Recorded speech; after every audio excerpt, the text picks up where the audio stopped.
네, 안녕하십니까. 저는 한양대학교 부동산 융합대학원 특임 교수이자 한국자산관리연구원장인 고종환이라고 합니다.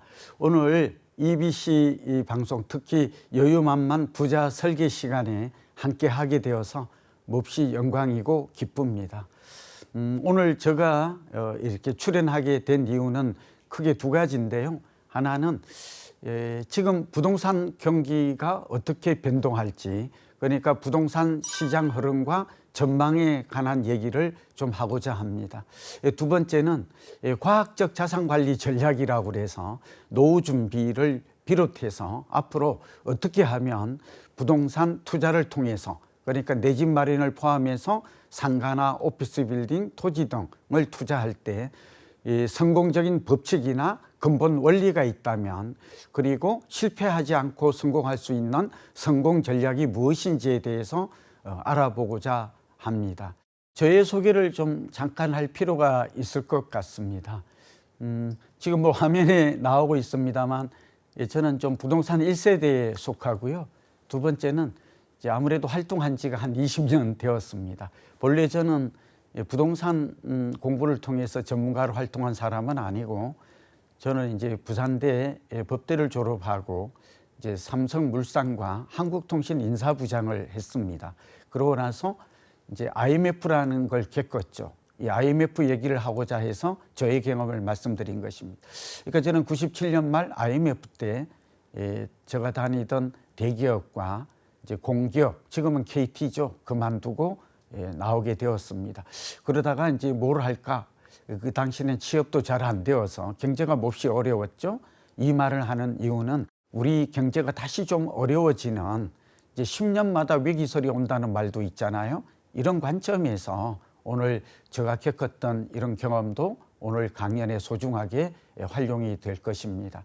두 번째는 제가 이제 대통령 직속 지방자치발전위원도 했고, 그리고 국토교통부의 정책자문위원을 노무현 정부 때부터 오랫동안 했습니다. 그리고 지금도 국민연금이나 또 공무원연금, 또 서울시의 도시계획, 경기도의 도시계획 또는 재정비위원을 지금 하고 있고요.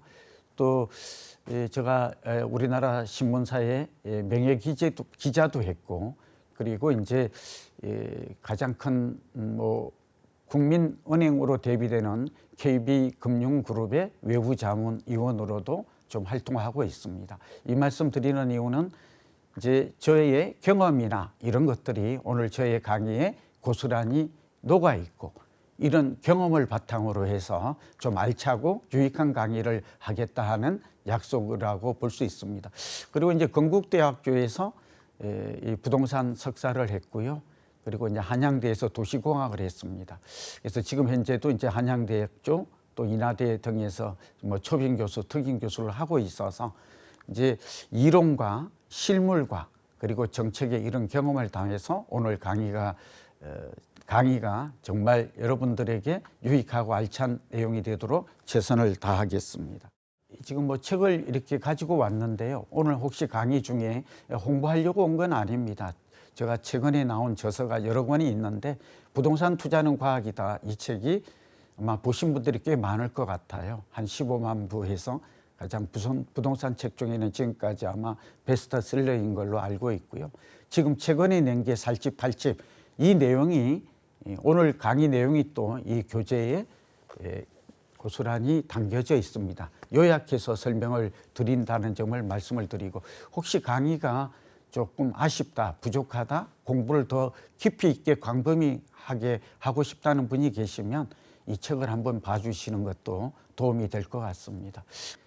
우선 두 가지 당부 말씀을 드리고자 합니다. 하나는 이 부동산이라고 하면 우리가 보통 아파트를 생각합니다만, 아파트 외에도 상가도 있고 오피스 빌딩도 있고 또 토지도 있고 또 지식산업센터 같은 이런 다양한 부동산의 종류가 있다는 말씀을 좀 드립니다. 이렇게 종류 얘기를 하는 이유는 우리가 아파트 투자하듯이 상가 투자하면 이거는 절대 실패할 가능성이 높다는 것이죠. 그리고 아파트 가격과 상가 가격과 또 우리가 오피스텔이라고도 하고 또 하나는 큰 사무실 빌딩 같은 경우는 오피스 빌딩이라고 하는데, 이게 시장의 작동 원리 내지는 가격 결정의 원리가, 법칙이 전혀 다르다 하는 점을 미리 아시고 오늘 저의 강의를 끝까지 경청하시면 도움이 될 것 같습니다. 두 번째는 부동산 경기를 예측함에 있어서 한 가지 방법만 있는 것은 아니고 여러 가지 방법이 있습니다. 그러니까 앞으로 부동산 시장이 어떻게 변화할까, 여기 굉장히 관심이 많으시잖아요. 그런데 그거는 어떻게 알 수 있을까? 미래를 예측하는 것은 불가능하다, 이런 얘기들도 합니다. 그러나 부동산은 종합응용과학이라고 그래서 제가 앞서 저를 소개할 때 한양대 부동산융합대학원 특임 교수라고 말씀을 드렸잖아요.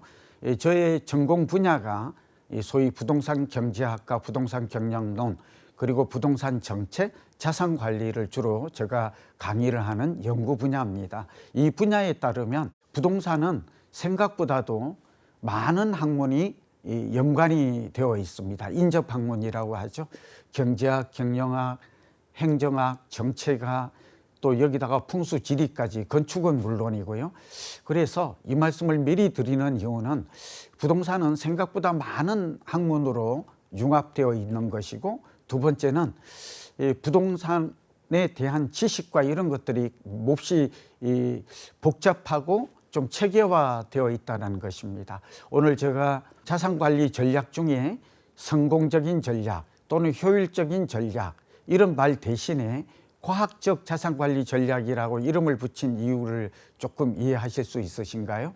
부동산 학문도 이제 과학이라는 점을 제가 좀 강조하고자 합니다. 그러기 위해서 오늘 제가 이 시간에 함께 했고요. 시청자 여러분들께서도 들으실 때 지금 과학이란 단어에 좀 주목해 주셨으면 좋겠습니다. 이유가 있죠? 사전에 보면 과학이란 보편적인 진리와 법칙을 발견하는 일이고 체계적인 지식으로 정의되어 있고, 최근의 과학의 특징은 의학과 수학 같은 것들이 과학의 진수잖아요. 문제 해결입니다. 그러니까 오늘 시청자 여러분들께 부동산에 앞으로 어떻게 변화할지 단기, 중기, 장기 예측도 하고, 이거 굉장히 궁금하고 또 전문가마다 말이 각각 다르기 때문에 몹시 혼란스럽고 헷갈리죠. 그런데 오늘 그런 면에서 이 궁금증에 대한 해답을 찾으실 수 있을 것이라 보이고요. 그리고 무엇보다도 내 집 마련을 한다면 언제, 어느 지역에, 어떤 아파트, 우리는 보통 부동산이라고 그러면 아파트를 의미하고, 내 집 마련한다 그러면 뭐 단독이나 뭐 주상복합, 오피스텔 이런 주택보다는 역시 아파트를 선호하고 있기 때문에 어떤 아파트가 가장 좋은가. 그래서 저는 이제 슈퍼 아파트라는 개념을 오늘 가져왔습니다. 그래서 서론이 조금 이렇게 길어진 이유는 부동산은 첫째, 예측을 하는 학문의 영역이 부동산 경제학이 존재한다. 두 번째는 과학적인 또는 성공적인 전략이 있을 수 있다. 그리고 주식과 주택으로 대변이 됩니다만 이 자산관리 전략에 대해서 오늘 중점적으로 또 깊이 있게 또 실천적으로 쉽게 할 수 있는 그런 구체적 방안들에 대해서 좀 살펴보고자 하고, 아마 끝까지 경청하시면 우리 시청자분들이 궁금하게 여기고 내가 어떻게 해야 할까, 이런데 전략을 세우는데 큰 도움이 될 것으로 확신합니다. 그럼 바로 들어가도록 하겠습니다. 우선 오늘 준비한 내용이 꽤 많은데 1부, 2부로 이제 나누어서 진행이 될 걸로 보입니다만, 우선 이제 저는 좀 돌직구를 좋아합니다. 그러니까 본질적 접근을 좋아한다. 빙빙 돌려서 말하는 걸 좀 저는 싫어합니다. 그래서 시작하자마자 부동산 성공 법칙 3가지에 대한 얘기를 들어갑니다. 바로 지금 본질적으로 법칙에 들어가죠. 법칙이 아까 제가 보편적인 원리와 진리와 법칙이 과학이라고 그랬잖아요. 지금 그래서 그렇게 들어가고 있는 것입니다. 성공하는 사람들은 성공하는 법칙이 있을까요? 실패하는 사람은 실패하는 근본 원인이 있을까요? 실패하는 사람은 늘 핑계와 변명을 대죠. 성공하는 사람은 핑계 변명을 대지 않습니다. 뭘 해요? 새로운 방법, 과학적 방법을 찾는다. 이게 부동산 경영학에서 강조하는 내용입니다. 첫 번째가 타이밍의 법칙이죠. 주식이든 주택이든, 왜냐하면 금융을 대표하는 게 뭐 채권도 있지만 주식 투자. 저도 주식 투자 한다고 그랬잖아요. 예, 근데 저도 이게 주식 투자의 성공 법칙을 몰라서 그런지 사실은 실패가 많아요. 근데 이제 주택은 제가 늘 성공하죠. 그러니까 아는 만큼 보인다는 말이 진리인 듯해요. 공부가 필요하다는 거죠. 시기 선택인데 살 때인가 팔 때인가에 대한 질문이에요. 지금 화면에 잘 나오고 있죠? 우선 시기 선택에서 꼭 알아야 될 거는 선행 지표를 알아야 돼요. 예, 지표라는 말 인디케이터라고 부르는데요. 우리가 지금 앞으로 부동산 경기가 좋아질까 나빠질까 이게 궁금하잖아요. 그럼 뭐를 보고 알 수 있어요? 그냥 눈을 감고 점을 칩니까? 그래서 안 되잖아요. 예를 들면 이 앞전에 태풍이 있었잖아요. 이 태풍이 카눈이 온다 그러면 기상청은 어떻게 할까요? 예? 그냥 각자 앉아서 생각을 더해가지고 투표를 하는 걸까요? 다수결로 결정하는 걸까요? 그렇지가 않죠. 슈퍼컴퓨터로 기상의 조건 변화 이런 걸 다 보고 우리 쪽으로 온다, 일본으로 간다, 동해로 간다 예측하잖아요. 또 세다, 보통이다 이렇게 판단을 하지 않아요. 똑같아요. 경제도 예측이 가능합니다. 그 선행지표가 부동산 경제에서의 선행지표는 중요합니다. 1위가 거래량입니다. 거래량은 가격의 1, 2분기 선행합니다. 그러니까 서울 지역의 아파트 가격이 오를 때는 갑자기 오르는 게 아니다 이 말이죠. 원인과 그럼 원인은 어떻게 알아요? 알 수가 없죠. 학문적으로는 거래량이 그러니까 평균 거래량보다 30% 이상 또 거래가 1, 2분기 이상 지속적으로 증가하면 가격이 오릅니다. 굉장히 중요한 거 배우셨죠. 모르는 분도 많아요. 두 번째는 인허가 물량이나 분양 물량. 그러니까 인허가 물량, 착공 물량, 분양 물량 이거 중요해요.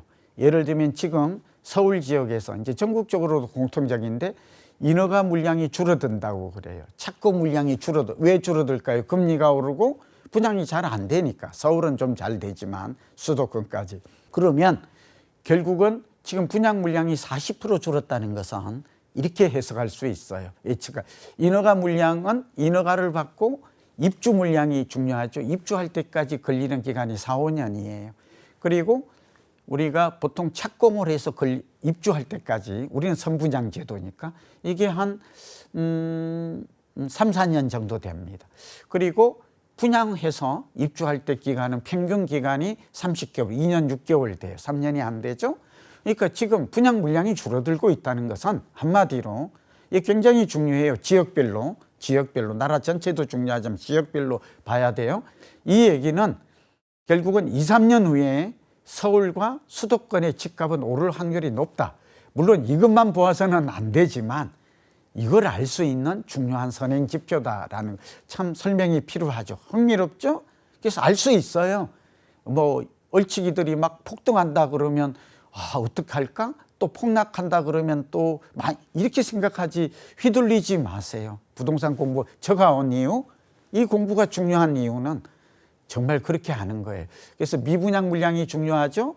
미분양 물량이 최대로 많았을 때가 16만 5천이에요. 지금 6만 내지 6만 5천 정도 됩니다. 그러니까 지금은 평균 정도예요.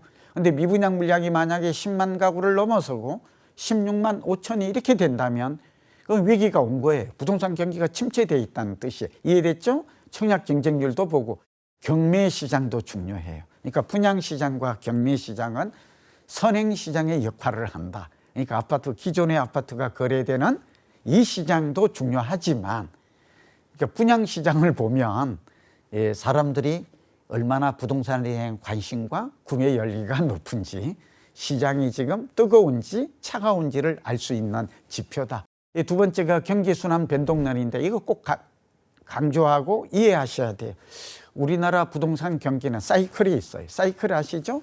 상승 사이클과 하락 사이클. 그런데 이게 우연인지는 몰라도 우연은 아니라고 봐요. 하나의 법칙이라고 저는 해석하고 있어요. 우리나라에서 10년 주기설을 가장 먼저 주창한 사람이 바로 저입니다. 15년 전에 부동산 투자는 과학이다 이 책을 쓸 때 일본에 보니까 15년 주기설이 있어요. 미국에 20년 설이 있어요. 근데 지금은 학계도 거의 받아들입니다. 내용이 뭔가 집값은 아파트예요. 주로 5, 6년 상승하면 5 내지 6년 상승하면 4 내지 5년 하락하는 사이클이 주기적으로 반복된다. 꼭 암기하기 바랍니다. 기억하기 바랍니다. 이것이 가장 장기 사이클에서는 중요한 것이. 여기서 주목해야 될 숫자가 5년입니다. 5년입니다. 왜 5년이죠? 5 내지 6년 상승하면 4 내지 5년 하락한다고 그랬잖아요. 그래서 5년마다 부동산 시장에 변곡점이 옵니다. 크게 보면. 그러니까 이것만 잘 알고, 그러니까 내 집 마련 기회도 삼을 수도 있고, 부동산 투자를 통해서 돈을 벌고자 하는 사람은 이 법칙을 이용하면 저점 매수와 고점 매도가 가능한 것이죠. 여기서 저점 매수라고 하면 사람들은 발바닥인 줄 알아요. 그리고 머리 꼭지인 줄 알아요. 이 개념이 아니에요. 여기서 주의해야 돼요. 무릎에서 사서 어깨에서 팔으라가 절대적인 투자 격언이에요. 워렌 버핏 같은 이 세계적인 투자의 구루들은 주식이든 주택이든 무릎에서 사서 어깨에서 팔으라. 이 말 오늘 꼭 기억해요. 근데 어떤 분들은 이런 말을 해요. 욕심이 가득한 분들이죠. 나는 생선을 먹어도 생선 머리에서 꼬리까지 다 먹어야 직성이 풀립니다. 근데 이분들은 실패할 가능성이 높아요. 그리고 바닥인지 꼭지인지는, 저점인지 청점인지는 사실은 아무도 몰라요. 신만이 아는 거예요. 오를지 내릴지는 알 수 있어요. 사이클이 있다고 그랬잖아요. 좀 더 설명이 깊이 있는 설명이 필요합니다만 이것만 아셔도 굉장히 좀 중요하다라는 것입니다. 지금 최근에 부동산 경기가 적정점이 언제였을까요? 한번 큰 사이클을 86년 이후에 빅 사이클이라고 그러죠. 우리가 빅데이터로 보니까 지금 36년 되었잖아요. 지금 86년 이후에 있다가 나와요. 5, 6년 상승하면 4, 5년 하락했던 사이클이 이렇게 발견이 되는데, 최근에 있었던 빅 사이클은 2014년부터 서울과 수도권의 집값이 올랐어요. 물론 서울은 2014년, 수도권은 2015년, 이 광주나 이렇게 광역시는, 지방은 우리가 2016년으로 보여져요. 상당히 의미가 있죠? 예, 그러니까 서울이 오르고 나면 6개월에서 1년 정도 시차를 두고 경기도와 인천이 오른다라는 걸 알 수 있어요. 굉장히 중요한 발견이죠. 그리고 서울이 오르면 보통 순서가 경기, 인천이 오르고, 여기에 이제 천안, 아산을 넘어서 세종과 대전이 오르고, 광주와 대구와 부산과 이제 부울경이라고 하죠. 이런 지역들이 올라요. 이게 한 1년 정도 걸려요. 그리고 두 번째는 최근에 부동산 경기의 고점은 2021년 아파트입니다. 2021년 10월을 꼭 기억하기 바라요. 그리고 올해 쭉 아파트 가격이 내리다가 한 20, 30% 내렸죠. 많이 빠진 경우는 30%까지 떨어졌어요. 그리고 작년 말 또는 올 1월 초에 저점을 찍었어요. 굉장히 중요한 얘기 지금 하고 있어요. 그리고 올 2월부터 다시 반등을 해요. 이 반등이 일시적 반등인가 본격 반등인가는 사실은 올 10월을 가봐야 알아요. 왜 그럴까요? 부동산이 2014년부터 서울이나 수도권을 놓고 보면 2021년까지 6년 이상을 장기간 올랐죠. 아까 제가 그랬다. 이번에도 어김없이 그렇게 왔어요. 타이밍이 지금 중요하다는 원리에 이때 집 샀던 사람이 어떻게 됐을까요? 2021년 10월 이후에 집값이 20 내지 특히 노도강이 대표적이에요. 급격히 집값이 빠지니까 금리 오르죠. 이 집값 내리죠. 이중고에 정말 제가 알기로는 극단적인 선택을 한 사람도 많아요. 그렇게까지 이르지 않아도 굉장히 힘들어왔어요. 그래서 예를 들게요. 노도강이라고 아시죠? 이 노원구에 예를 들면 2021년에 집을 말하 12억 주고 샀어요. 대출을 5억 받아가지고. 근데 이게 정확하게 작년 말에 5억이 빠져요. 그럼 7억이 된 거잖아요. 그럼 대출 5억 받았고, 그 다음에 집값이 또 5억이 빠져버려요. 이거 좀 상상이 되나요? 얼마나 아픈지? 그런 사람이 굉장히. 그래서 결국 어땠다고? 작년 말과 올 1월에 팔았다니까, 7억에. 그럼 2억을 건진 거잖아요. 그럼 전세금이 됩니까? 그랬더니 부동산 사이클이 중요한 게, 그 다음에 집값이 또 1, 2억이 올라 버렸어요. 정말 후회 막급이죠. 지금 집을 살 것인가 말 것인가 결론을 미리 내죠. 지금은 1차 바닥은 지났습니다. 바닥은 하나만 오는 건 아니죠. 근데 지금 여러 가지 미국이 금리를 언제 내릴지 금리 얘기는 다시 할게요. 우리 경제가 언제 회복이 될지, 또 거래량과 더불어 전세 가격이 중요한 선행 지표거든요. 지금 제가 녹화를 하는 이 순간 이번 주에 이제 전세 가격이 이제 또 상승으로 전환했다라는 이런 그 부동산 원이라든지 통계가 나와요. 의미 있는 거죠. 이게 만약에 계속해서 가을까지 3개월, 4개월 또는 6개월 이어진다면 전세값과 집값은 동행하고, 전세가 약간 선행하고, 전세가 1차 가격, 전세가 오르면 월세, 2차 월세가 오르고 3차 매매 가격이 오른다는 법칙 오늘 꼭, 그리고 벌집 순환 모형도 있는데 이건 거래량과 가격과의 관계라서 시간상 좀 생략합니다. 제가 여기서 시간을 많이 보냈죠. 가장 중요한 제가 오늘 강의의 핵심이죠. 두 번째는 성장 지역의 법칙인데, 이거는 미국의 이론에는 슈퍼스타 시티라는 게 있어요. 미국 사람들은 워낙 스타를 좋아하잖아요. 연예인 좋아하고 또 운동가 뭐 이런 거 좋아하는데요. 성장 지역이 있는데 네 가지가 중요해요. 우리나라는 이제 크게 수도권과 지방으로 나뉘고, 수도권도 어떻게 나누어요? 서울과 수도권이 뭐죠? 경기와 인천, 그 다음에 또 지방으로 나누어요. 지방도 또 세 가지가 종류가 있어요. 광역시가 있고, 또 중소도시가 있고, 또 아주 농어촌 도시가 또 존재하죠.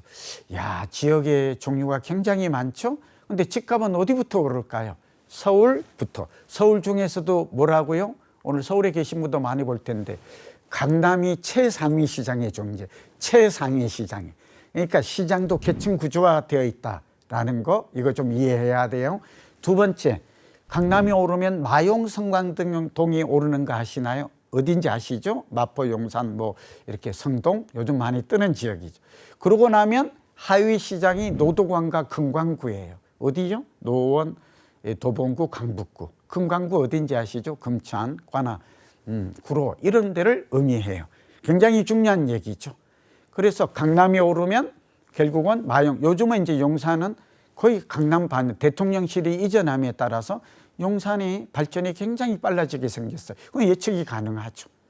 그러니까 강남과 용산이 가장 먼저 이번에 움직여요. 그리고 마용성광동, 요즘은 양이라고 그래서 목동에 있는 양천구까지 움직여요. 강서구도 빨라지고 있고요. 이건 다 지금 알고 계시겠죠? 그래서 이 순서가 있고요. 흥미로운 점은 수도권 중에서도 중요한데, 경기와 인천 중에서는 어디가 먼저 오를 것 같아요? 제가 자꾸 증문즉답을 하죠. 경기 남부가 먼저 움직여요. 수용상.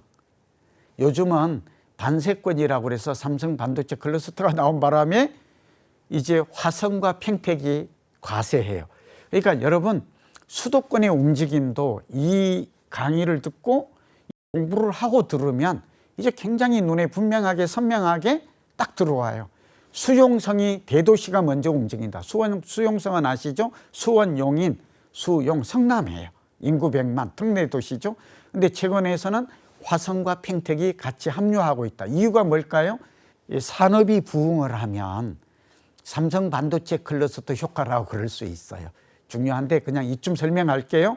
그리고 나서 이제 작은 도시가 경기도의 남부가 먼저 오르고, 그 다음에 지금 인천 송도를 비롯해서 인천으로 갔잖아요. 상승이 굉장히 중요한 얘기죠. 인천이 오르고 그 다음에 경기 북부가 올라요. 일산과 파주가 대표적이잖아요. 아직 여기는 움직임이 크게 없어요. 근데 결국은 물결 효과, 확산 효과라고 해서 결국 경기 북부로도 활성이 이루어진다.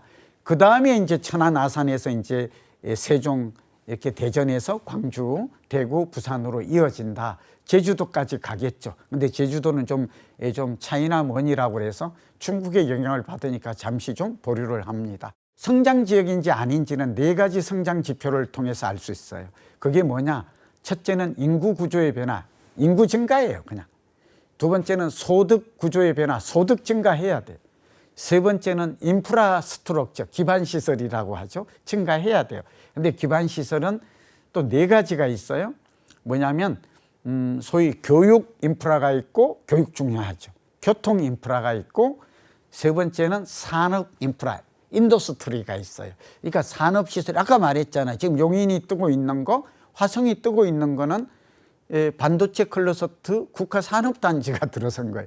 그리고 또 하나는 판교가 왜 이렇게 많이 융성하고 발전하고 집값이 중강남이라고까지 불리는지 비싼지 아십니까?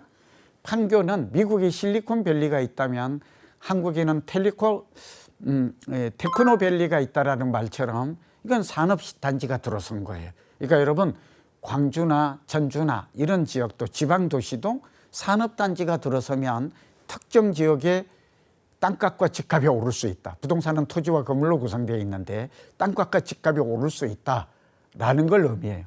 인구 증가, 소득 증가, 인프라 증가, 마지막으로 행정계획이 중요해요. 행정계획. 행정계획은 국토계획이 있고 도시기본계획이 있고 도시 관리계획이 있고 각종 개발계획이 좀 복잡하죠. 아까 정책이 부동산 시장과 가격에 우리나라는 큰 영향을 미친다고 말했잖아요. 좀 이해되시나요? 지금 쭉 나오고 있어요. 그러니까 여러분, 행정관청 공무원들이 무언가 합니다. 우리나라 관료는 유능하죠. 뭐 최근에는 뭐 여러 가지 말들이 많습니다만 그래도 이 도시 계획과 건축을 하는 분들이 끊임없이 이 도시의 성장 발전을 위해서 어떻게 할까 고민하고 그 해법을 내놓은, 그게 바로 계획인 것이죠. 잘 봐야 합니다. 개별 이 성장 지역. 그러니까 여기서 결론 하나 내릴게요. 우리나라의 대표적인 성장 지역은 어디일까요? 거기에 대한민국 수도 서울이 가장 성장성이 높습니다. 두 번째는 인구와 소득과 여기 인프라가, 각종 인프라가 집중되고 있는 역시 수도권이에요. 국토 균형 발전에서 보면 바람직하지 않지만 어쩔 수가 없어요. 일자리가 많고 산업이 많고 살기가 좋으니까 노인들도 서울을 떠나려고 하지 않아요. 저도 고향이 경남 하동 화개장터예요. 저 본래 계획은 지금쯤 은퇴하고 고향으로 가는 거였어요. 거기 땅도 샀죠. 근데 지금은 생각이 달라요. 왜 그럴까요? 이제 나이 들면 병원과 같이 각종 복지 혜택이 있어야 되는데 나이 들수록 선진국도 보면 도쿄도 그래요. 뉴욕도 그래요. 그러니까 이 지금 변화가 예상하지 못했던 변화가 오는 것이죠. 그리고 지방의 80%는 지방 소멸이라고 하듯이 안 좋아요. 그러니까 인구 감소, 소득 감소, 인프라 감소. 그러니까 그 행정 계획도 말은 뭐 계획이 많지만 이게 예산이나 이런 게 안 된다니까요. 그러니까 안 되니까 하지 말라 이런 뜻이 아니라 그렇게 해야 되는데 그게 현실은 어려워요. 그래서 우리는 투자는 어디에다가 해야 된다고요? 집도 하나 사더라도 이게 중요합니다. 저는 서울과 수도권에 집을 가져 있으라고 그래요. 돈이 없는 입장에서. 좀 이해되나요? 그렇게 해야 돼요. 그리고 지방은 차라리 전세 사는 게 나아요. 그래야 시간이 가야 서울은 10년마다 집값이 2배 정도 오르면 이따가 주택연금이지만 5억짜리 주택이 10억 된 것과 지방에 살아서 소멸시대 5억짜리 주택이 10년 후에 5억에서 연금 받는 것과 이 차이는 2배 나잖아요. 이건 굉장히 다른 삶의 질을 가져오는 것입니다. 개별 부동산 중요합니다.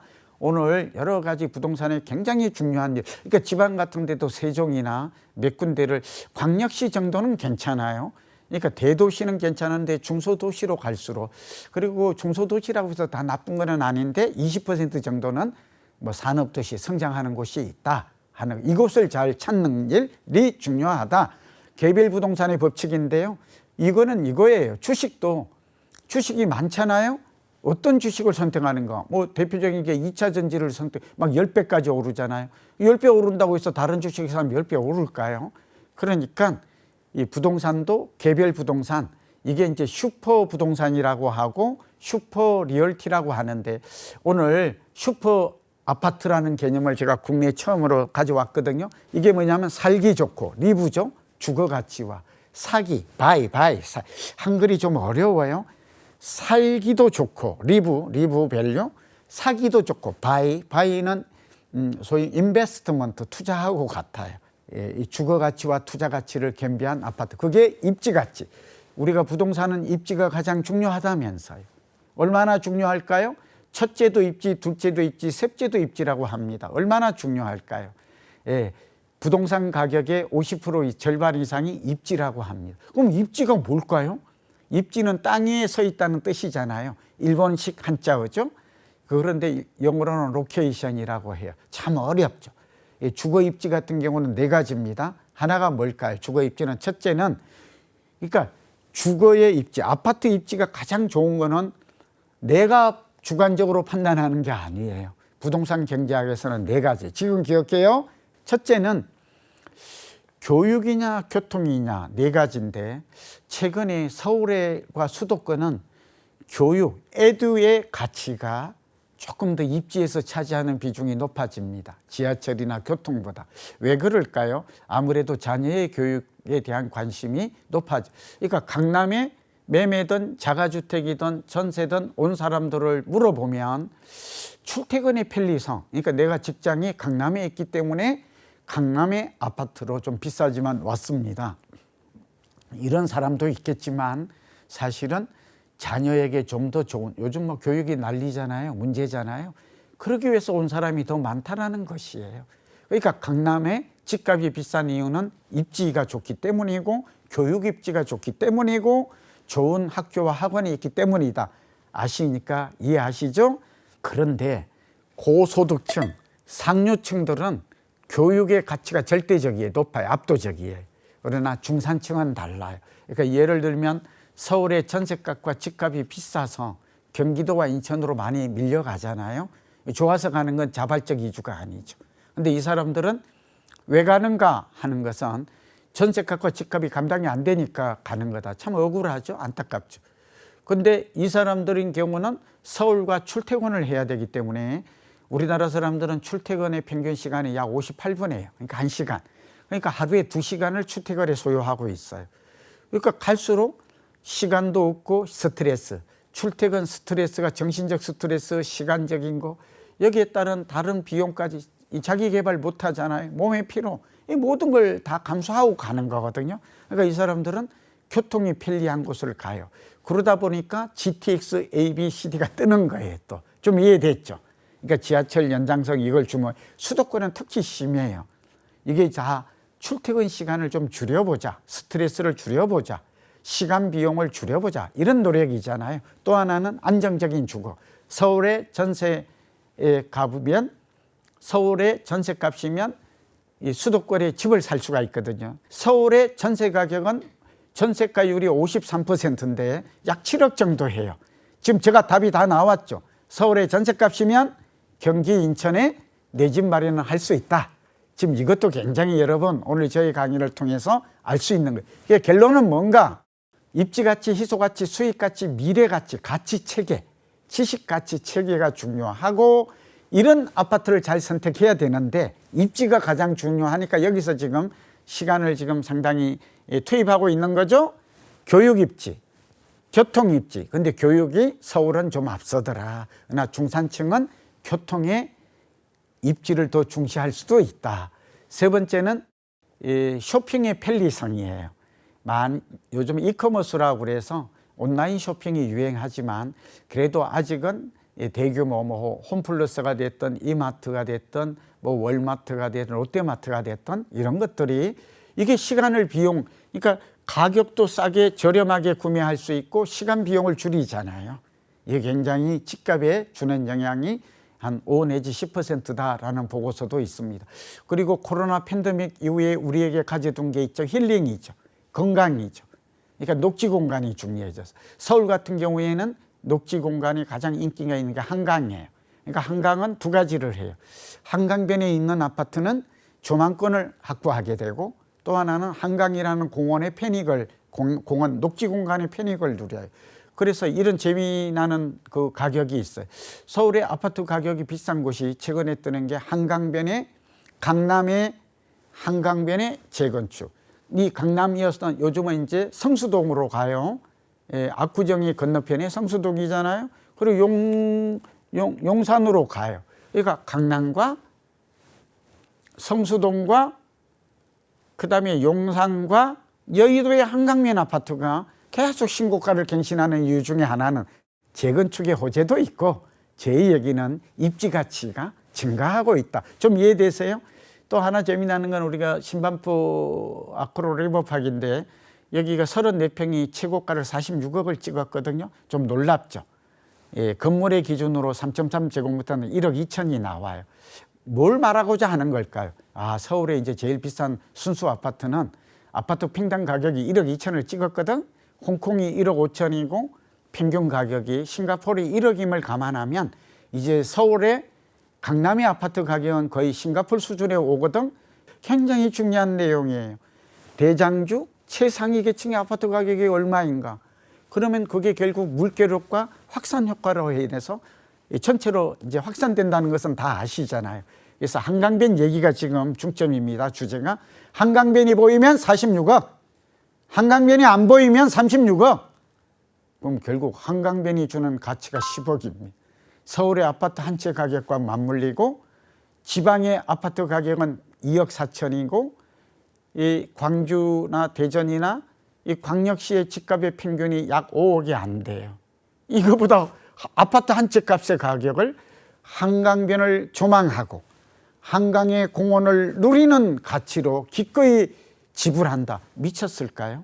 바보 같은 짓일까요? 그렇지가 않아요. 이유가 있어요. 선진국은 더하다.